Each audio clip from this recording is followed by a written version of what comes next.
Hello guys! Welcome back to our channel, Dokjun Channel. Habang pinapakita natin ang Cornish view, let's take a moment to appreciate how beautiful this day is. Perfect for a celebration full of love and happy memories. We just arrived here at Wyndham Hotel West Bay. Ang ganda ng view, lalo na makita mo yung maganda mong asawa.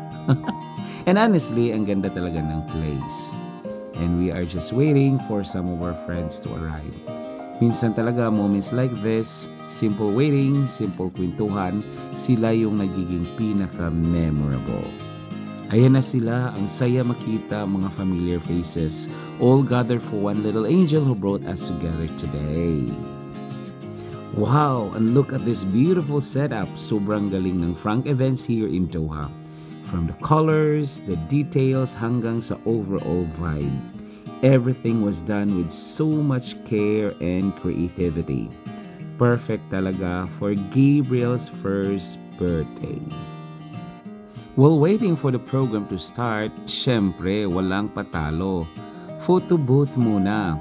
Lots of laughs, random poses, and endless pictures. These are the moments you don't plan, but you will surely remember.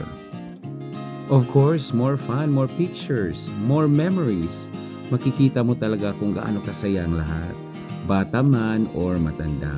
Dito nga kahit lola na talagang nag-enjoy sa pag-take ng mga picture. Yan tingnan mo. Oops. Aside sa photo opportunity, of course, hindi mawawala ang mga games and prizes. Exciting, fun, and full of laughter. Everyone was enjoying the moment, celebrating not just a birthday, but togetherness. As parents and godparents, moments like this remind me of an important lesson.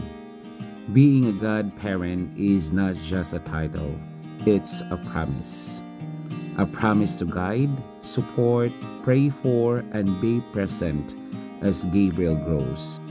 Nak Gabriel Micaela, may you grow surrounded by love, laughter, and people who will always look out for you. Your journey is just beginning, and we are all blessed to be part of it. Thank you for watching and celebrating with us here on Dokjun Channel. Until the next vlog, keep spreading love, joy, and beautiful memories. Thank you.